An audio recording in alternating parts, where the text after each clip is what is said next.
हम इस देश में निवास करते आ रहे हैं। इसी भूमि पर 5 साल पहले एक विश्व शंकराचार्य ने यहाँ पर एक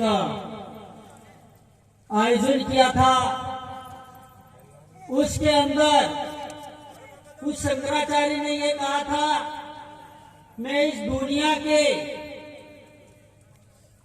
करीब 250 देशों में मैं घूमा और मैंने ये देखा कि संसार भर में सबसे अगर कोई अच्छी संस्कृति है, आदर्श है, तो भारत के अंदर है। और भारत के अंदर अगर सबसे महान कोई संस्कृति है तो वो जामुखंड की धरती की है।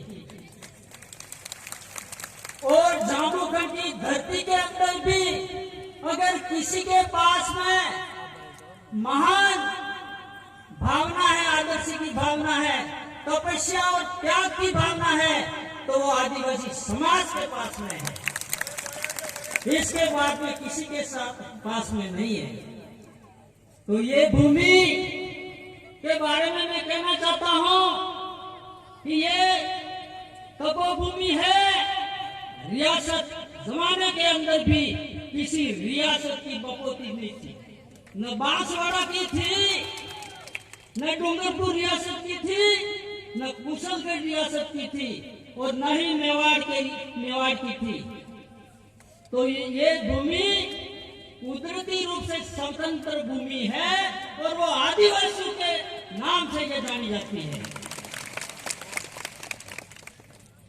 ये तपोभूमि उस ये सामंतशाही राज में विवाद पैदा किया कि डूंगरपुर बांसवाड़ा का राजा कहता कि बेड़ेश्वर की जो धरती है, टापू है, वो बांसवाड़ा जिले का है।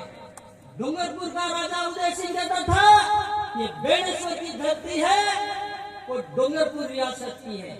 जब ये दोनों रियासतें लड़ी, विवाद पैदा हुआ, तो बेड़ेश्वर के अंदर इन दोनों राजाओं के यहाँ पर मीटिंग हुई। तो मेवाड़ महाराणा ने कहा, आप दोनों लड़ो मत, झगड़ो मत, ये भूमि मेवाड़ के अधिपत्य की मानी जाएगी। लेकिन ये हमारी माही जो हम गंगा के नाम से जाते हैं वागड़ की, और ये सोम नदी, वो समय जब बैठक हुई, उस समय माही ये सोम नदी का पानी उस माही नदी को टाल करके बेटे के उधर होकर के आधी तरह तक पहुंच गया।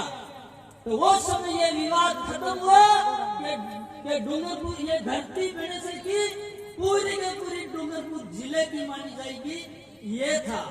लेकिन फिर भी डूंगरपुर के रियासत में, उनके रिकॉर्ड में ये भूमि दर्ज नहीं थी, ये स्वतंत्र भूमि थी।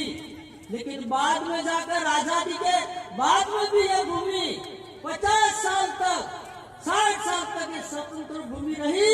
लेकिन कुछ ऐसे जो लोग थे, ऐसे नेता थे जो षड्यंत्रकारी थे, जो सामंती विचारधारा के लोग थे, जो सांप्रदायिक विचारधारा के लोग थे, जो आदिवासी को आगे बढ़ना नहीं देखना चाहते थे, उनका नाम मिटाना चाहते थे, ऐसे लोगों ने षड्यंत्र करके इस भूमि को राजस्व काम घोषित किया, और वो भी 2 पंचायतों के अंदर बांट दी, जो करीब 171 बीघा के लगभग है। तो साथियों, ये भूमि का जब विवाद हुआ, तो डूंगरपुर का राजा फौज के साथ में थक बेड़ेश्वर आ रहा था।